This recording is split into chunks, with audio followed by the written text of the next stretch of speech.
First Kings 29:23 through 25. There were 550 officials in charge of the foreman over Solomon's work who supervised people employed on the work. And now 400, was it 500? 550 supervisors. Oftentimes more supervisors are thrown in to show the importance of the work, but sometimes there's more captain chiefs than Indians, the old expression. And I don't know if that was happening here, but I believe these leaders who've been over helped Solomon with any work of the kingdom, not just building projects, but any. So 550 people, leaders over the entire nation under Solomon. Still, this was a massive group for Solomon to be counseling for leadership. Still, 550 people, but much easier than the number of the whole people. After Pharaoh's daughter had moved from the city of David, Bethlehem, or Jerusalem perhaps, likely Bethlehem, to the palace which he had built for her, he then built the Milo. Now, he would marry Pharaoh's daughter. At this point, I believe she's his wife. He's building her a palace, which at that time is weird.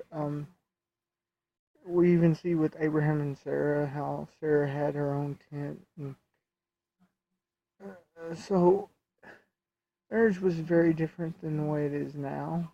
Yes, husbands took care of their wives, tended to their wives, but sleeping quarters were kind of different in ways, and especially this king. Marriages were often just positions to make alliances, and while that is wrong, I believe, it doesn't change the fact that it was done.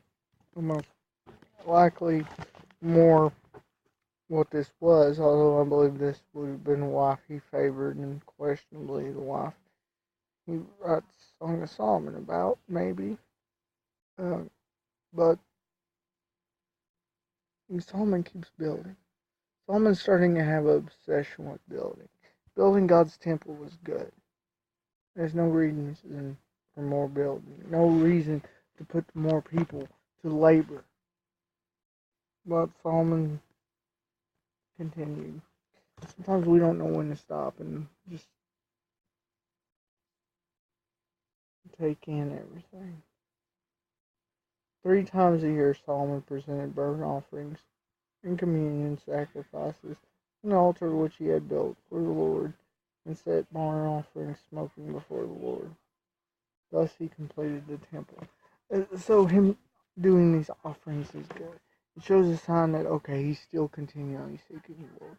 The problem with Solomon is that there came a point where the offering stopped, but the building didn't.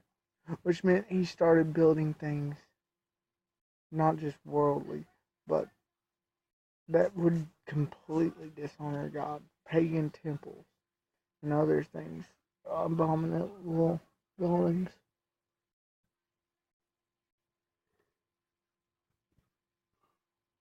And if we don't know where to stop, if we don't have God to maintain it, and if we take our focus off it, God, and keep running, it's not going to be a good place where we go. Solomon didn't end up in a good place. He repented, I believe, turned back to God, but he was on a course of destruction. And when we take our eyes off God, that's exactly where we're headed.